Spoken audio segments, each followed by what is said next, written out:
Niemann-Pick tipo C.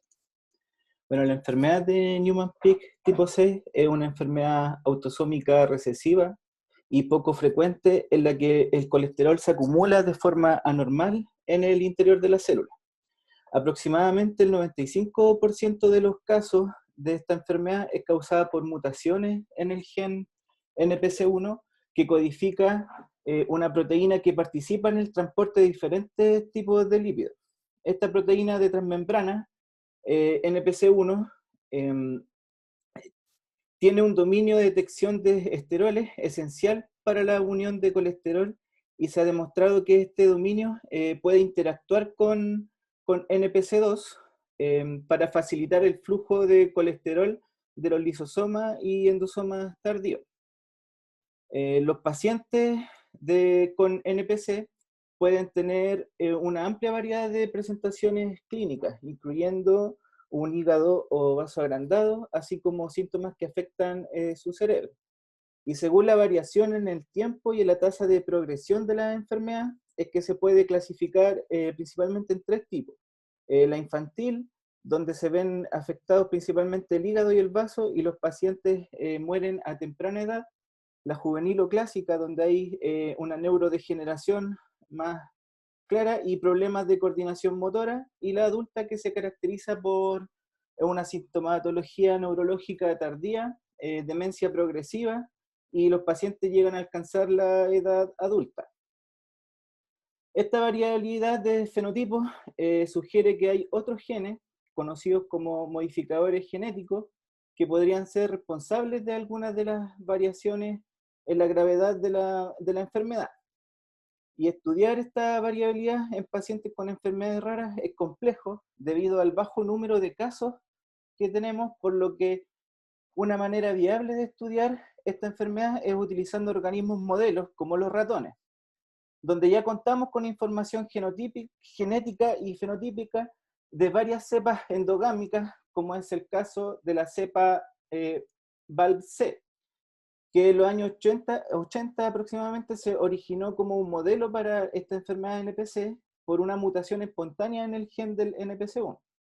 Bueno, esta mutación fue transferida a otra cepa llamada C57BL, con el objetivo de estudiar la influencia de los diferentes backgrounds genéticos. Bueno, estos datos son parte de un trabajo que fue publicado por el Dr. Klein en el 2011, donde da cuenta de que la diferencia en la severidad de la enfermedad de NPC varía notablemente entre estas dos cepas de ratones.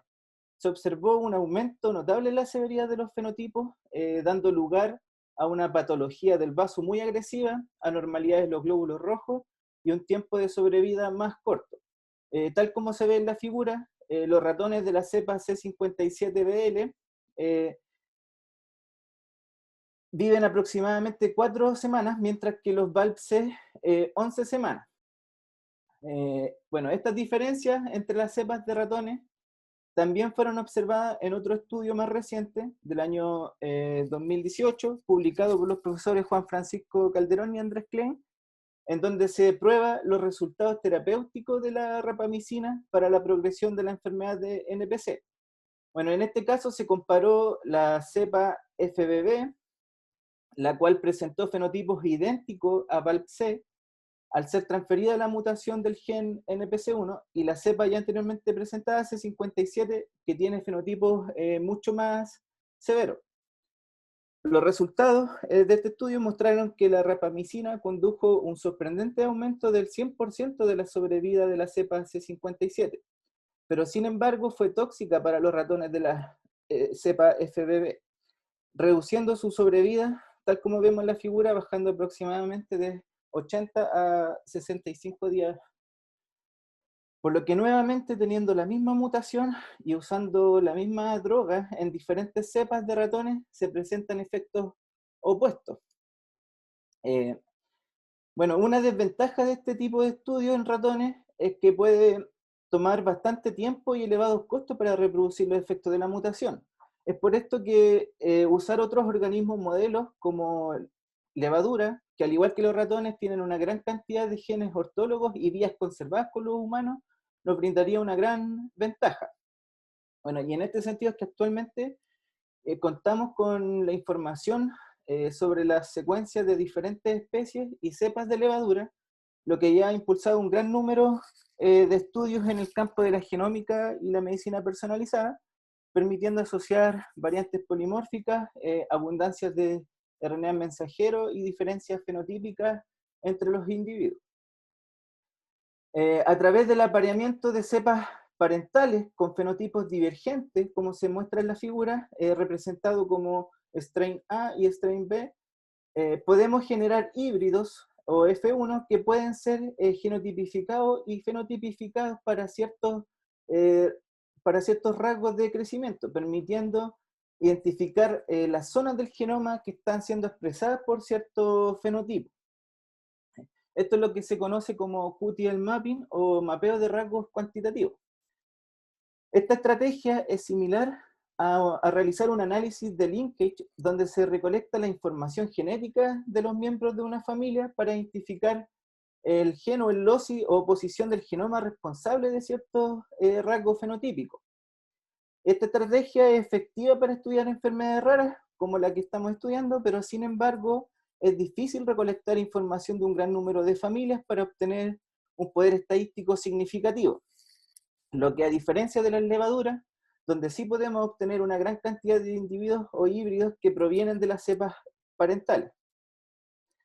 Tomando esta ventaja de las levaduras, la homología en la función de las vacuolas con los lisosomas y la presencia del gen ortólogo NPC1 es que en el laboratorio del Dr. Klein, en colaboración con el laboratorio del Dr. Francisco Cubillo de la Universidad de Santiago, se utilizaron diferentes cepas parentales de levadura para modelar la enfermedad de NPC e identificar los posibles modificadores genéticos que estarían asociados a la variabilidad de los fenotipos. Se utilizó un compuesto farmacológico llamado U18666A o U18, el cual inhibe la salida del colesterol de las células, imitando el efecto de la mutación en NPC1. En la figura A se muestra cómo se genera un cambio en la morfología de las vacuolas en las cepas parentales de las levaduras, la WA, SA, NA y WE, al ser tratadas con U18. Se observa un claro aumento en la acumulación de ergosterol. Los gráficos de la figura B muestran que hay diferencias significativas en las curvas de crecimiento de estas cepas parentales de levadura al ser tratadas con U18. La cepa WA en azul es resistente a esta droga y crece de igual forma que en el control. Sin embargo, las otras presentan un cambio en su cinética de crecimiento, donde vemos que WE y NA disminuyen significativamente en comparación con el control. Bueno, y en base a esto es que se analizaron 96 segregantes híbridas entre estos dos fenotipos divergentes, WA y NA, como se muestra en la figura C, donde se graficó como el resultado de los análisis de las pendientes de las curvas de crecimiento o Mumax, que es un parámetro del fitness de las levaduras, y muestra claramente que las segregantes tienen diferencias entre ellas, y al graficar el load score, se observó que hay peaks que superan el valor de significancia, que en este caso es cercano a 3, en los cromosomas 2 y 4. Si bien los peaks identificados anteriormente nos dicen en qué región del genoma pueden estar los genes modificadores, no nos entrega específicamente cuáles serían estos genes. Es por esto que usando un mapa genético de las cepas de levadura, como los de las figuras, podemos conocer los genes que están cercanos a los peaks relacionados con el fenotipo de interés. En este caso, se seleccionaron los genes que estaban entre 70 y 100 kilobases, tanto río arriba como río abajo de los peaks, quedando un total de 126 genes, 50 en el cromosoma 2 y 76 en el cromosoma 4, los que utilizaremos en los análisis que siguen. Bueno, en resumen, tenemos una enfermedad rara, autosómica recesiva, que presenta una amplia variedad de fenotipos, a pesar de que la mayoría de los casos se producen por mutaciones en NPC1, y además se cuenta con la información genética de organismos modelos como ratones y levaduras, que permiten moderar la variabilidad en la severidad de la enfermedad. Es por esto que se plantea la siguiente hipótesis: es que existen variantes genéticas responsables de la severidad de NPC en diferentes cepas de ratones, las cuales pueden ser identificadas mediante un análisis in silico utilizando genes ortólogos de levadura. Y el objetivo principal es identificar mediante herramientas bioinformáticas y bases de datos públicas los potenciales genes modificadores de la severidad de NPC en ratones con diferentes backgrounds genéticos. Y específicamente es identificar los genes ortólogos de los experimentos de ligamiento de de fenotipos diferenciales de NPC de levadura en ratón, y analizar las variantes de los genes que se identifiquen en diferentes cepas de ratón, como VALP-C, FBB, NJ y C57-6J. La identificación de los ortólogos se puede realizar mediante herramientas bioinformáticas como el clásico BLAST y el uso de Reciprocal BLAST Hit, que básicamente consiste en que el mejor alineamiento entre secuencias sería el ortólogo. Sin embargo, nosotros utilizamos un método más robusto que utiliza métodos de inferencia filogenética y estadísticas de genómica comparativa para identificar los ortólogos con una alta precisión. Que en nuestro caso queremos identificar ortólogos entre genes de levadura y ratón obtenidos de los experimentos descritos previamente. Este análisis se realizó en el Linux usando el clúster HPC de la universidad, donde se instaló el software OrthoFinder 2 usando el gestor de paquetes de Python llamado Conda y BioConda, que es un canal específico de paquetes bioinformáticos.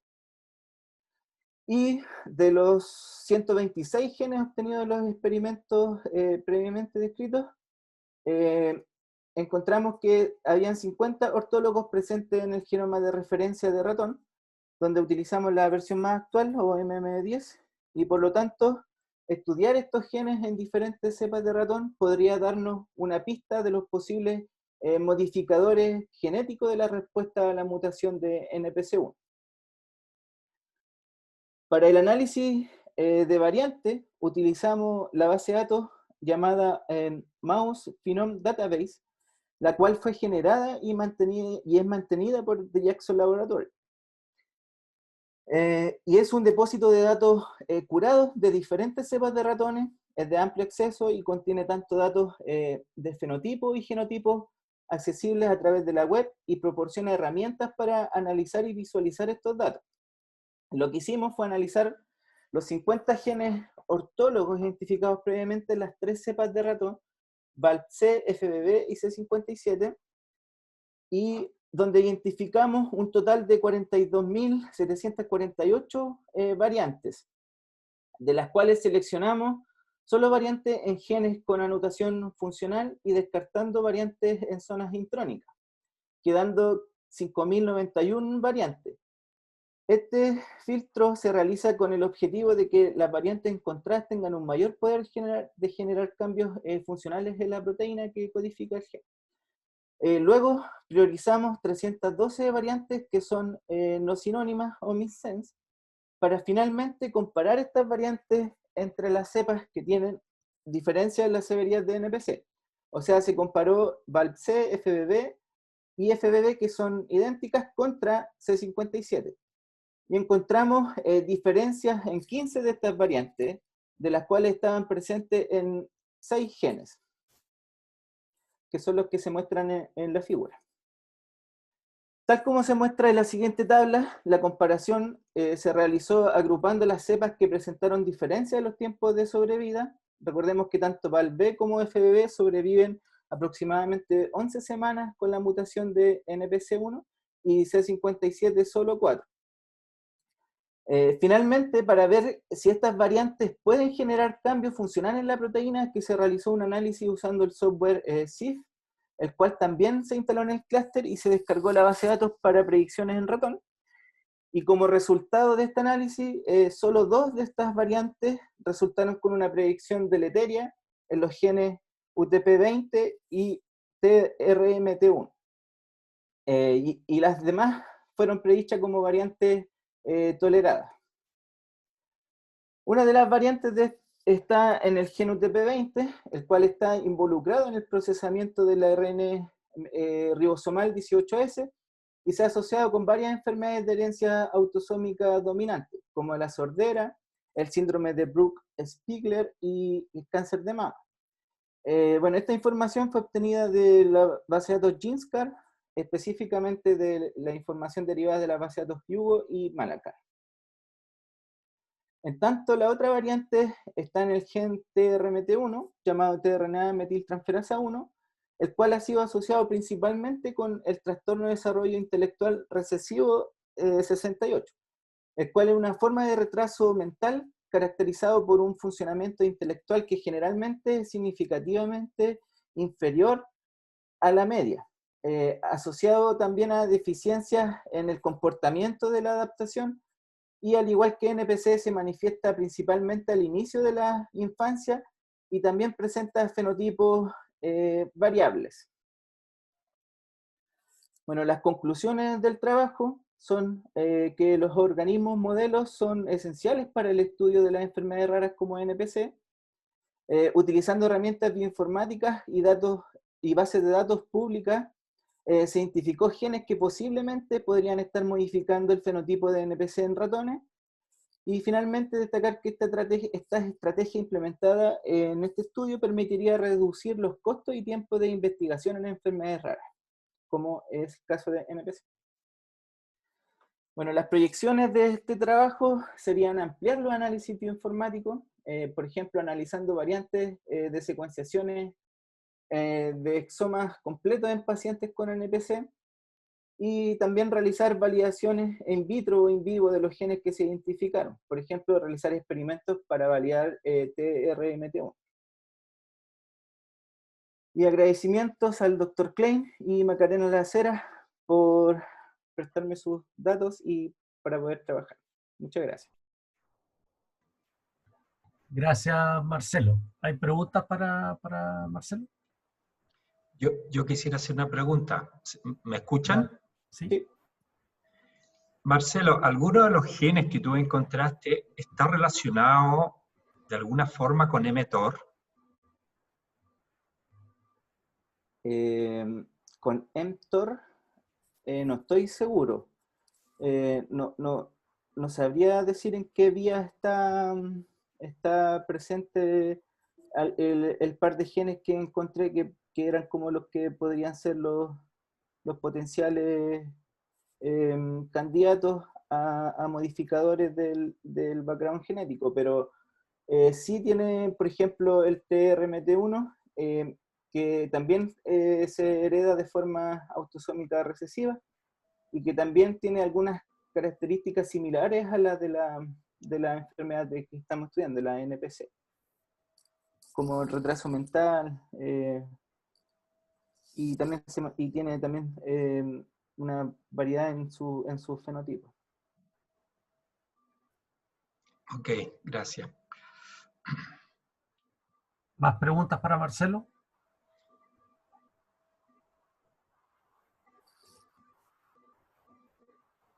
¿No?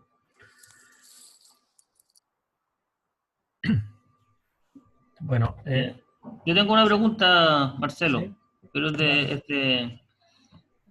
cuando tú hablas de seleccionar aquellos genes con secuencia, o sea, con variaciones en la secuencia exónica, y eliges estos dos al último, ¿no es cierto? ¿Dejas fuera las regiones 5' y 3' no traducidas? Claro, solamente nos fijamos en variaciones exónicas. Claro, pero o sea, el 5' UTR también es exónico, pero no traducido, digamos. Claro. Solo las que traducen para... Ya. Estoy pensando si ese bias no te elimina, por ejemplo, potenciales diferencias en las cepas relacionadas más que nada con la expresión más que la función.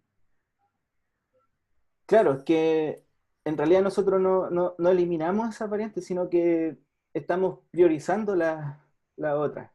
Entonces igual Claro, podríamos después mirar si es que ampliar. ampliar el análisis, claro. Ujú.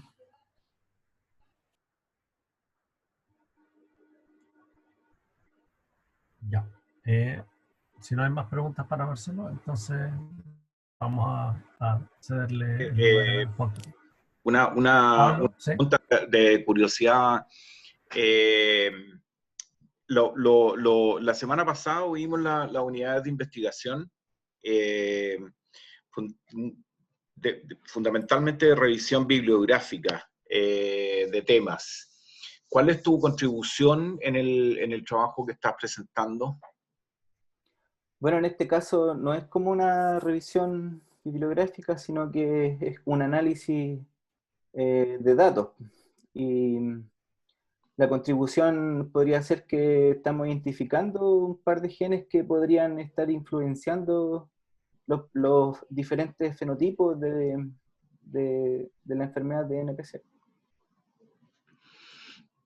Ya, sí que hay un trabajo activo en el fondo de recopilación de los datos que están registrados, lo que ha hecho Andrés, Juan Francisco, la Macarena, Y el uso de y datos tú, de base de datos y pública, base de datos pública, y tú hiciste un análisis como un claro, trabajo original. claro. Ya, gracias, súper. Muchas gracias.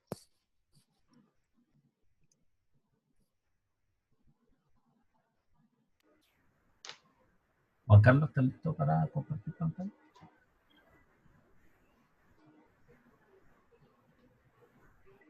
Sí. Dale, ¿no? El micrófono apagado. Ya. Vamos. Perfecto.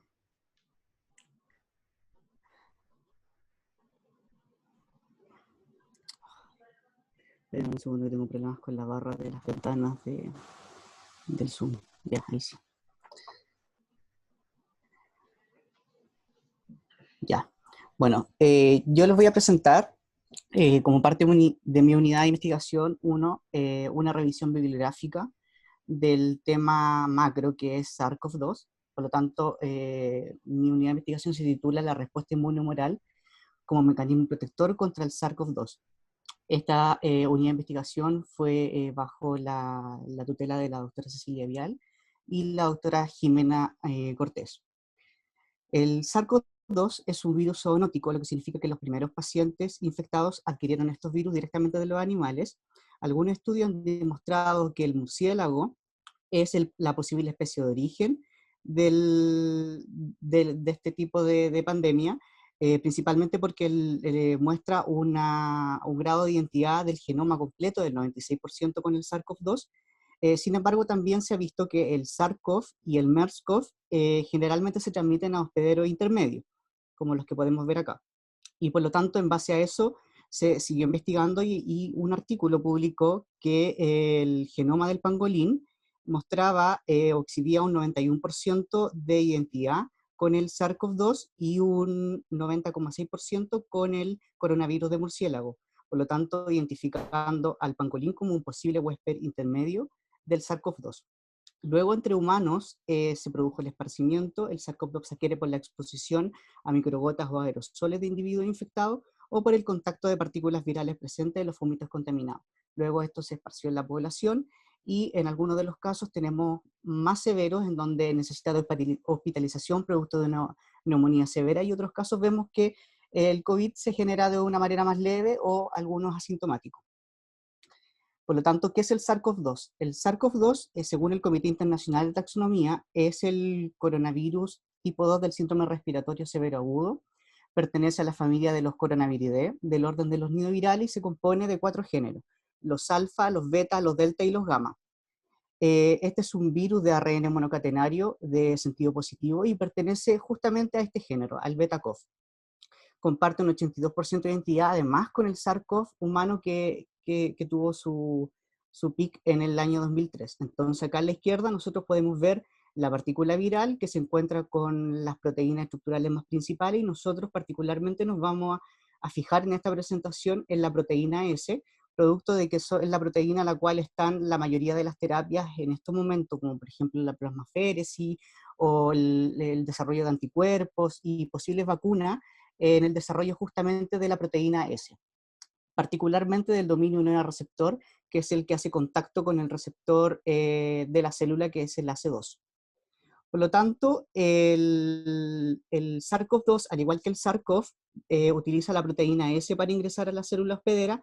Esta es una proteína de fusión trimérica que existe en una conformación de fusión metaestable y sufre un reordenamiento estructural para fusionar la membrana del virus con la membrana de la célula hospedera. La unión del RBD que se encuentra en la proteína S con el AC2 induce cambios conformacionales en la proteína S, provocando una escisión de estas unidades, de la S1 y la S2, mediada por una serina proteasa que es la TMPRSS, lo que permite que la subunidad S2 fusione la membrana del virus con la membrana de la célula hospedera. Por lo tanto, una vez que ingresa a la célula, se despliegan una serie de eventos relacionados directamente a la inmunidad innata y a la inmunidad adaptativa, a la respuesta inmune innata y adaptativa. Y por lo tanto, las células epiteliales envían señales de reclutamiento, en este caso quimioquinas, que permiten de que neutrófilos, monocitos y particularmente células del sistema inmune puedan desplegar un efecto antiviral y subsecuentemente la producción de citoquinas proinflamatorias que dentro de un contexto permiten también la integración del sistema inmune adaptativo, en este caso con la producción de linfocitos TSD4, que son los que a grosso modo van a hacer el contacto con la célula B para la producción de anticuerpos, y linfocitos TSD8 que van en el fondo a resolver la enfermedad en sí. Por lo tanto, a modo general, el sistema inmune innato reconoce estas señales, principalmente del ARN del SARS-CoV-2, y media una respuesta interferón. Entonces nosotros en esta figura encontramos los principales receptores que reconocen justamente estas señales. Entre ellos se encuentran los receptores tipo TOL, los receptores tipo NOT, los NLR, los receptores RIC1, los RLR que se encuentran citoplasmáticamente, y eso posteriormente, específicamente el TLR7 y TLR8, sensa el ARN viral, en este caso, y produce esta respuesta a interferón. Se ha visto que la respuesta a interferón tipo 1 y tipo 3, particularmente interferón alfa, interferón beta e interferón gamma, que es la recurrente para reaccionar frente a infecciones virales. Sin embargo, algunos estudios también muestran de que el SARS-CoV-2 reduce esta respuesta a interferón, por lo tanto induce una tormenta de citoquinas, particularmente las citoquinas que se encuentran en este sector, que son las más proinflamatorias, y producen probablemente los casos más graves de COVID. En cuanto a la respuesta inmune adaptativa, vemos que es bastante dinámico el proceso se activa con una respuesta inicial y posteriormente se despliega toda una respuesta T efectora. Y la respuesta T efectora está relacionada con los linfocitos TCD8. Sin embargo, los linfocitos TCD4 producen la sinapsis inmunológica presentando antígeno a la célula B, y la célula B, a su vez, permite que se diferencie a una célula plasmática secretora de anticuerpos, y que anticuerpos que pueden tener distintas funciones, ya sea de opsonización, de activación del complemento para poder resolver en el fondo la eliminación viral, y también desde el punto de vista de protección, como por ejemplo lo vamos a ver un poco más adelante, que son los anticuerpos neutralizantes. Entonces, quedándonos un poco ahora con el sistema inmune adaptativo, vemos que frente a un contexto, en este caso en infecciones virales, que se ha visto que se produce una mayor secreción de interferón gamma, y este interferón gamma se puede producir por células del sistema inmune innato, como por ejemplo las células linfoides innatas tipo 1, las natural killer. Por lo tanto, en este contexto antiviral se diferencian las células plasmáticas y nosotros encontramos cantidades de inmunoglobulina G2, G2A y inmunoglobulina G3 particularmente. Pero este es desde el punto de vista teórico, por lo tanto ahora es súper importante entender qué es lo que pasa dentro del paciente. Y en los pacientes se realizó un estudio en donde se midieron los niveles o los títulos de los isotipos y subtipos de anticuerpos desde pacientes convalecientes COVID-19, y nosotros aquí particularmente podemos encontrar de que efectivamente, tal como dice la teoría, hay un alto título de inmunoglobulina G3, pero también encontramos otras, como la inmunoglobulina GM, la inmunoglobulina GA, la inmunoglobulina A y la inmunoglobulina G1. Y esto particularmente porque también se encuentran producidas en infecciones virales. Sin embargo, el estudio hace énfasis en que la inmunoglobulina G3 es la que está dominando por sobre el alto título de este tipo de anticuerpos para poder resolver la enfermedad en el fondo. Y en otro estudio también nos pareció interesante poder entender cómo está relacionado esto con las longitudes de los CDR, de las cadenas pesadas de los anticuerpos. Entonces acá nosotros en el eje X podemos ver el largo de los CDR3, de la cantidad de anticuerpos que ellos en este estudio aislaron y expresaron en masa, desde también pacientes convalecientes de COVID-19, y encontramos que la mayoría de los anticuerpos poseen un largo de estas cadenas de por lo menos 3 aminoácidos. Es importante también mencionar que el CDR es la región donde se encuentran las zonas más hipervariables y por lo tanto más residuos en contacto con el antígeno viral. Por lo tanto, los anticuerpos pueden reconocer epítopos virales en particular. Por lo tanto, es súper importante tener en cuenta también este punto. Pero no todos los pacientes tienen la misma cantidad de anticuerpos. Entonces, esa es una de las preguntas que también fueron súper relevantes al hacer esta revisión bibliográfica. ¿Qué pasa? ¿Qué pasa con el dinamismo entre los pacientes? Porque unos pacientes presentan una enfermedad mucho más leve, una enfermedad mucho más severa, y cómo esto de alguna manera se puede correlacionar con el título de anticuerpos. Entonces, en este estudio se obtuvo que los niveles de anticuerpos de pacientes recuperados de COVID-19 desde una cohorte de pacientes, se obtuvo que el 53% aproximado tenía anticuerpos medio alto a alto, y eso en el fondo estaba relacionado a una enfermedad mucho más severa. Sin embargo, los pacientes que tenían anticuerpos mucho más bajos más bajos o bajos que componían en el fondo el 47%, estaban más relacionados a una enfermedad mucho más leve o particularmente puede decir que también estaban asintomáticos. Y por lo tanto, esta fue la investigación inicial que llevó posteriormente a esta, en donde se utilizó una cohorte de participantes de 1.343 y solamente se contaron 624 participantes confirmados por PCR, que es lo que se puede ver en este gráfico, en donde encontramos que también los porcentajes de altos títulos viral corresponden al 82%, un 7% débilmente positivo y un 11% negativo. Por lo tanto, sugieren todos estos resultados en el fondo que puede existir una plasticidad en la respuesta inmune de cada uno de los individuos frente a la infección por COVID-19. Por lo tanto, también como mencioné un poco antes, los anticuerpos no solamente tienen una función, sino que tienen las funciones más relacionadas al sistema inmunitario, pero también tienen funciones de proteger. Y una de ellas es el desarrollo de anticuerpos neutralizantes. Por lo tanto, es importante entender qué son los anticuerpos neutralizantes. Son anticuerpos que reconocen epítopos virales e impiden la entrada viral a la célula, neutralizando los efectos biológicos del antígeno. Entonces nosotros podemos ver aquí en esta imagen de la izquierda que se encuentra la membrana de la célula con el receptor AC2 y la partícula viral, en donde acá tiene la proteína S que tiene el dominio en el receptor y es donde hace contacto con los anticuerpos neutralizantes, de tal manera que el virus se encuentra en el fondo impedido para poder hacer contacto con este receptor y subsecuentemente inhibiendo la posible replicación de este virus en la célula e infección posterior con la salida de las partículas virales mediante la vía exosomal. Entonces, ¿cómo se puede estudiar? Una de las maneras para poder estudiarlo es mediante pseudovirus. Entonces acá nosotros encontramos que si nosotros estudiamos el virus de manera nativa, necesitamos por lo menos de un laboratorio de bioseguridad 3. Sin embargo, existe metodología en donde se ocupa el virus de la estomatitis vesicular, por ejemplo, como core, y en la membrana se puede ver la proteína S. De esa manera nos permite estudiar al virus previamente tal y la infección que pueda producir en un laboratorio de mucha menos complejidad, como el laboratorio de bioseguridad 2. Por lo tanto, para estos ensayos de neutralización, una de las metodologías, como dije, es justamente los pseudovirus. Estos se incuban diferentes concentraciones de anticuerpos con células y partículas que codifican en su genoma el gen de la luciferasa.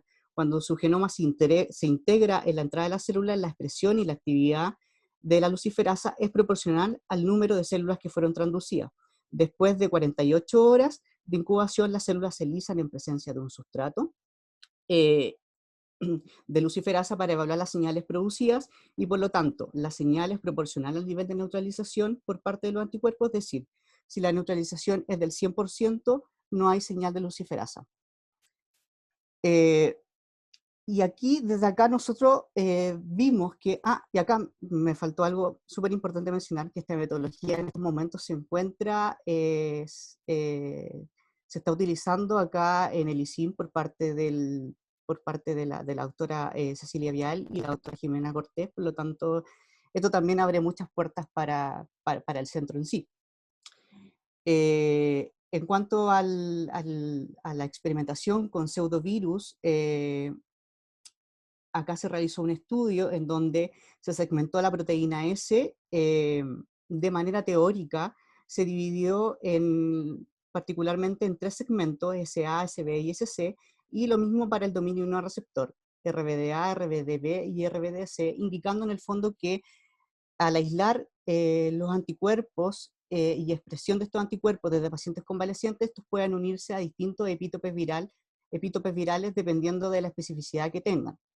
Por lo tanto, en este ensayo lo que se midió fue justamente la concentración, la concentración de neutralización, que en el fondo me indica la cantidad de anticuerpo necesario para producir una neutralización o una potencia de neutralización. Por lo tanto, acá podemos ver que los anticuerpos que iban dirigidos contra el segmento RBDA necesitaban menos concentración para poder encontrar una potencia de neutralización mucho más alta. Lo mismo pasó con los anticuerpos que iban hacia el segmento RBDB. Sin embargo, se encontró que los que iban dirigidos hacia los SA necesitaban mucha concentración para poder tener una potencia de neutralización deficiente. Y esto se condice con este gráfico que podemos ver acá a la derecha, en donde se mide el porcentaje de meseta de neutralización, y justamente los anticuerpos que van hacia el RBDA específicamente alcanzan un 100% de neutralización con concentraciones mucho más pequeñas. Lo mismo sucedió con los anticuerpos que iban hacia la zona RBD, alcanzaron meseta de neutralización del 100%, sin embargo acá cabe destacar que los anticuerpos que iban hacia RBDB necesitaban mucho más concentraciones para poder neutralizar. Y esto se condice con lo que se encontró con respecto a los segmentos S, puesto que la meseta de neutralización es bastante deficiente, producto de que necesita mayor concentración para poder neutralizar. Por lo tanto, estos anticuerpos son súper necesarios que se sepa hacia qué segmento quizás puedan ir dirigidos para poder tener terapias mucho más efectivas. Y es lo que se probó justamente en este experimento que les voy a mostrar ahora, en donde se utilizó justamente un anticuerpo que va hacia la zona RBDA. Acá se quiso ver si efectivamente estos anticuerpos neutralizantes hacia RBDA generan protección in vivo en un modelo animal pequeño. En este caso utilizaron el hámster sirio, y en este experimento se realizó el tratamiento con anticuerpos y posteriormente se realizó el desafío viral. Luego de los 5 días los animales fueron eutanasiados, y acá se tomaron los parámetros de peso como medida de enfermedad, y posteriormente también se hizo una extracción pulmonar para poder ver la carga viral asociada.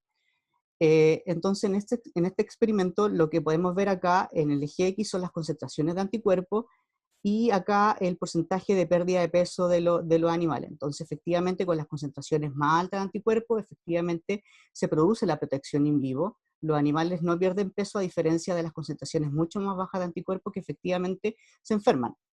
Y al hacer el análisis de RT-qPCR de tejido pulmonar en el día 5, también encontramos resultados similares, en donde la mayor cantidad de anticuerpos neutralizantes disminuye la cantidad de copias de ARN viral, por lo tanto está generando esta protección y efectivamente está resolviendo la enfermedad. Por lo tanto, estos resultados indican que con concentraciones por lo menos de anticuerpos de 22 microgramos por ml permiten una protección en hámsteres contra el SARS-CoV-2 de manera eficiente. Pero esto es modelo animal. ¿Qué es lo que pasa en humanos? Entonces, una de las estrategias que se pueden utilizar para, de alguna manera, como tratamiento paliativo, es la recuperación de estos pacientes con plasmaféresis. La plasmaféresis acá se transfundió a los pacientes una dosis de 200 ml de plasma convaleciente derivados de donantes recientemente recuperados con títulos de anticuerpos neutralizantes súper altos, sobre el 1 en 640.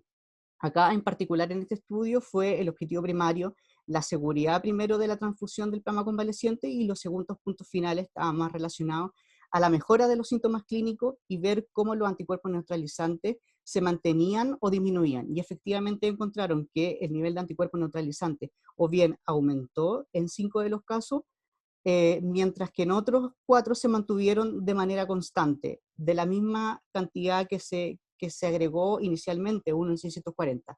Y efectivamente acá los síntomas clínicos mejoraron significativamente, y también varios parámetros tendieron a mejorar, entre ellos el aumento de recuento de linfocitos y la disminución de la proteína C reactiva. Por lo tanto, esta terapia es bien tolerada y podría mejorar los resultados clínicos mediante la neutralización en los casos más graves de COVID. Es importante también entender que desde plasmas de pacientes también podemos generar anticuerpos neutralizantes como terapia, como un producto tangible, en el caso de que las vacunas se demoren mucho más. Y justamente hablando de vacunas, me voy a referir un poco a ellas de manera muy a grosso modo, principalmente ligándolo con todo lo que he hablado anteriormente de los anticuerpos neutralizantes. El desarrollo de vacunas ha avanzado extremadamente rápido, sin embargo todavía no se ha garantizado su seguridad, o se han ampliado principalmente para la producción en masa, y se ha visto que, bueno, en base a la teoría existen una serie de vacunas, por ejemplo las vacunas de virus atenuados, virus inactivados, vectores virales, y ahora las que han estado mucho más de acuerdo a las tecnologías y desarrollos son las vacunas de ARN y ADN. Y acá en este pequeño gráfico les voy a mostrar solamente las vacunas que en estos momentos se encuentran como las posibles candidatas, y que particularmente se encuentran en fase 2 y fase 3, la mayoría, esto está un poco desactualizado, pero la mayoría se encuentran pasando a fase 3, en el fondo decir que existen un montón de metodologías para poder desarrollar este tipo de vacunas. Sin embargo, yo quise un poco hablar también, a grosso modo, de la vacuna Sinovac o Picovac, que es la que induce anticuerpos neutralizantes contra el SARS-CoV-2. Entonces acá se desarrolló esta vacuna candidata, y para evaluar en el fondo la inmunogenicidad de esta vacuna, se inyectaron en el grupo de ratones VALV-C, mezclados con ayudante, estas concentraciones, 1,5, 3 y 6, y también se ocupó un ratón control en donde se inyectó solución salina. Las respuestas de anticuerpos específicas de RBD, que es lo que podemos ver acá, RBD y la proteína S, se midió mediante un ensayo LISA en las semanas 1 a las 6, y después de la inmunización inicial en el fondo. Entonces la inmunoglobulina G específica que genera, o sea que en el fondo que se une a RBD y S, se desarrolló rápidamente en los sueros de estos ratones vacunados, alcanzando un nivel máximo de 200 miligramos por ml en la semana 6. Entonces por eso hago énfasis acá en este círculo. La inmunoglobulina G específica de RBD representó la mitad de las respuestas de anticuerpos inducidas por la proteína S, sugiriendo que efectivamente el RBD en el fondo es el inmunógeno dominante, y esto coincide estrechamente con el perfil de sangre de los pacientes que se obtuvieron de COVID recuperados, que en el fondo coincidían las concentraciones de anticuerpos generados. Y en los gráficos de acá, de la zona izquierda, muestran que durante la semana 1 a la 6 se pudo encontrar una concentración efectiva máxima de unión entre los anticuerpos y los antígenos, específicamente hacia o el S o el RBD, el fondo aumentando particularmente en la semana 6. Por lo tanto, genera protección contra el hecho de que tener esta inmunización genera protección contra el SARS-CoV-2, por lo menos en ratones, y que esto obviamente tiene que seguir avanzando para que podamos tener otros modelos de animales, como por ejemplo los macacos, o que esto pueda saltar directamente a los humanos para poder probar la efectividad de la inmunización frente al desarrollo de anticuerpos neutralizantes, y que en el fondo puedan mediar esta enfermedad de infección viral. En cuanto a las conclusiones, se determinó que en el plasma de los pacientes convalecientes de SARS-CoV-2 existe una gran reactividad contra la proteína S y RBD recombinante, evidenciada por los altos títulos de anticuerpos contra el virus mediante el ensayo ELISA, específicamente, como he dicho en gran parte de la presentación, la inmunoglobulina G3, que es la que está más asociada a respuestas virales. Existe un dinamismo entre los pacientes con COVID-19 en el desarrollo de la respuesta inmune y el tiempo de duración de la respuesta, con un tiempo de desarrollo aproximado de entre 7 a 50 días desde síntomas tempranos y de 5 a 49 días desde la resolución de los síntomas. Y los anticuerpos aislados de pacientes convalecientes, específicamente contra los epítopos RBD, neutralizan al virus en ensayo in vitro con un IC50 bajo y con meseta de neutralización del 100%, y protegen contra el virus en un modelo in vivo de hámster sirio y como plasma convaleciente para plasmaféresis en pacientes con ventilación mecánica. Y por último vimos que efectivamente la inmunización de vacunas produce en el fondo, o por lo menos existe evidencia de que se generan anticuerpos neutralizantes para poder generar protección en los individuos. Agradecimientos a la doctora Cecilia Vial, a la doctora Jimena Cortés, que ellos pertenecen al programa de antivirus del Instituto de Ciencia e Innovación en Medicina, de la Universidad del Desarrollo, y que ahora el programa varía un poco porque están arduamente trabajando en el coronavirus y, como comenté anteriormente en la presentación, están trabajando con la metodología de los pseudovirus. Eso sería. Muchas gracias. Gracias, Juan Carlos. ¿Preguntas para Juan Carlos? Yo tengo una pregunta. Juan Carlos, mira, ¿a qué se podría deber esta plasticidad en la respuesta inmunológica de SARS-CoV-2? ¿Es similar esta plasticidad mediadora de respuesta inmune en otros coronavirus? Por ejemplo, los SARS, los MERS o los HKU, que son más endémicos. Claro, no sé específicamente a qué se puede deber, sinceramente, la plasticidad que pueda existir en los pacientes. Posiblemente están más relacionados con la respuesta inmune directamente de cada uno de los individuos, ya a lo mejor quizá pensándolo un poco más a nivel genético, de qué está pasando con su sistema inmune, particularmente con la variabilidad que puede tener cada uno de los individuos con respecto a enfrentarse a infecciones virales. Y si lo ligamos con los otros coronavirus, por lo menos este ha sido el que ha inducido en el fondo mayor reducción de la respuesta a interferón, por lo tanto, mucho de la respuesta grave o severa puede estar relacionada con la hipersecreción de estas citoquinas proinflamatorias, a diferencia de los otros coronavirus que tienden a ser un poco más dócil en ese sentido.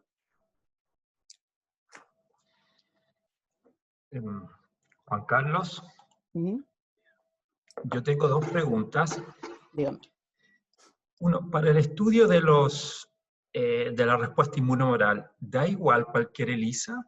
¿Hay diferencia entre los diferentes ELISAs que están presentes en el mercado? ¿Hay respuestas contradictorias o resultados contradictorios? Por ejemplo, el ELISA que se hace in-house con proteínas recombinantes de S y RBD se ha visto que tienen mayor especificidad.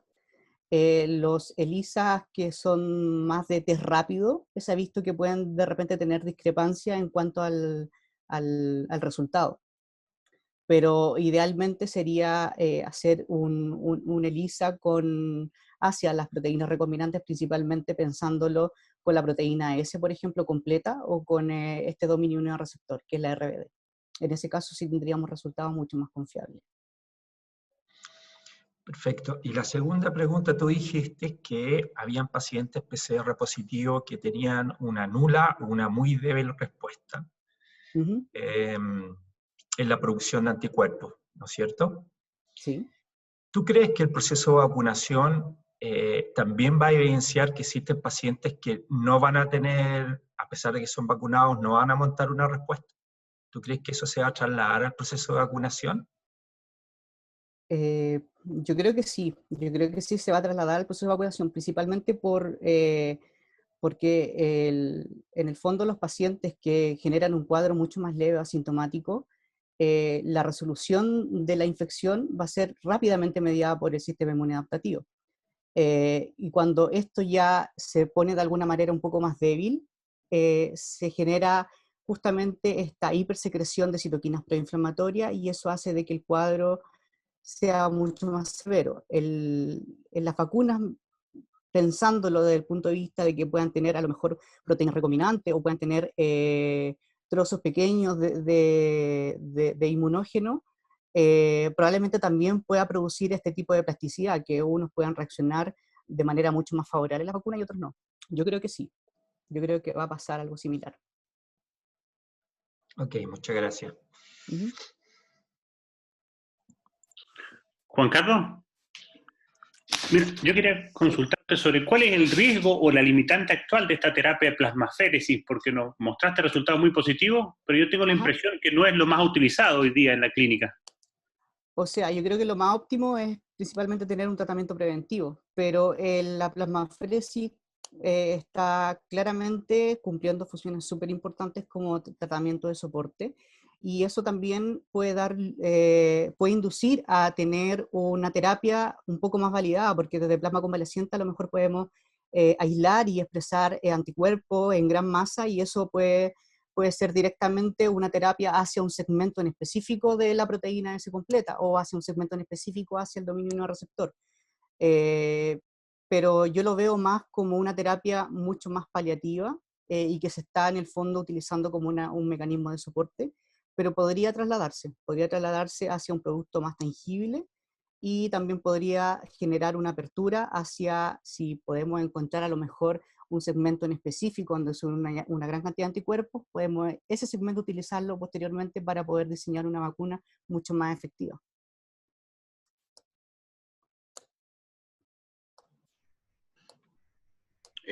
Juan, ¿Sí?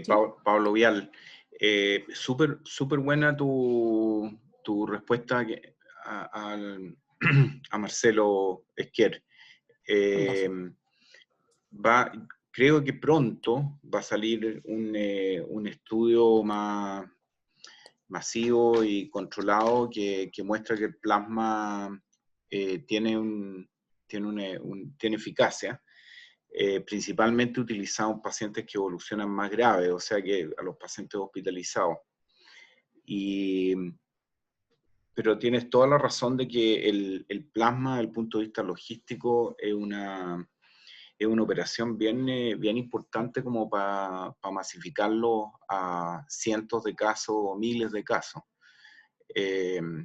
Y por lo tanto lo que se está estudiando y la forma de avanzar en esto sería tener anticuerpos monoclonales, que puede ser un anticuerpo monoclonal o un cóctel de anticuerpos monoclonales, que puedan ser administrados por una vez. Hay anticuerpos monoclonales que se están produciendo que pueden tener una duración hasta de 1 año, así que pueden tener un efecto tanto preventivo como terapéutico. Así que, claro, la vía sería moverse hacia un producto más estandarizado y que tenga más larga duración también. Así es. Gracias, Juan. Gracias. ¿Alguna otra pregunta para Juan Carlos? Yo tengo una pregunta. Sí. No sé si sabes, pero existen artículos que describen que las personas que tienen un peor pronóstico con coronavirus tienen una menor activación de las células T y las células dendríticas, que sabemos que son importantes también para la activación de las células B, linfocitos B. ¿A qué crees que se pueda deber eso? ¿Y crees que el desarrollo de las vacunas podría tener alguna implicancia, o sea, algún efecto secundario respecto a disminuir la respuesta inmune? Sí, efectivamente, los linfocitos CD8 tienden a aumentar. Por ejemplo, se vio justamente en un artículo en donde hay un gran infiltrado de linfocitos TCD8, principalmente son los que tienen que ver con la resolución en el fondo de la infección, de agarrar este anticuerpo y eliminarlo de la célula. Con respecto a la vacuna, lo más probable es que sí, que obviamente potencie el sistema inmune adaptativo desde el punto de vista de que a lo mejor pueda producir que los linfocitos TCD8 no se se generen de manera mucho más a ver, ¿cómo decirlo? Las vacunas en el fondo pueden potenciar a que los linfocitos TCD8 sean de manera más eficiente para que este proceso se lleve a cabo en menor tiempo. Quizás eso era a lo que te refería. No, mi pregunta es que se ha visto que el SARS-CoV-2 ha provocado en pacientes que responden peor a esta infección una menor activación de las células dendríticas y de células T, que son importantes para la activación de los linfocitos B. ¿Tú crees que esto podría estar relacionado a alguna proteína viral y que eso pudiera afectar el desarrollo de las vacunas? Porque, por ejemplo, ahora todas las vacunas están siendo desarrolladas en torno a la proteína S, y podría ser que esa proteína S esté disminuyendo la misma activación de los linfocitos. ¿Qué crees tú al respecto? Sí, yo creo que ahí, más que los linfocitos, quizás estaría relacionado con lo que hablé un poco al inicio de la respuesta inmune innata, producto de que se ha visto que el SARS-CoV-2 efectivamente reduce la respuesta interferón. Entonces, es probable que pueda estar relacionado de esa manera, y como subsecuentemente esto se correlaciona con el sistema inmune adaptativo, el hecho de que a lo mejor no tenga una partícula viral o una secreción, en este caso interferón gamma, va a producir una menor disminución de un fenotipo T efector, que en el fondo pueda disminuir la infección. Ya, muchas gracias, estuvo muy buena tu presentación, felicitaciones. Gracias. ¿Más preguntas?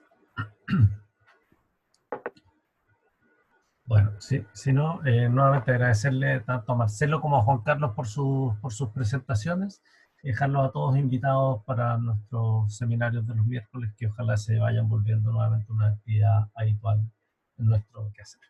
Bueno, gracias a todos. Chao, que estén bien, cuídense.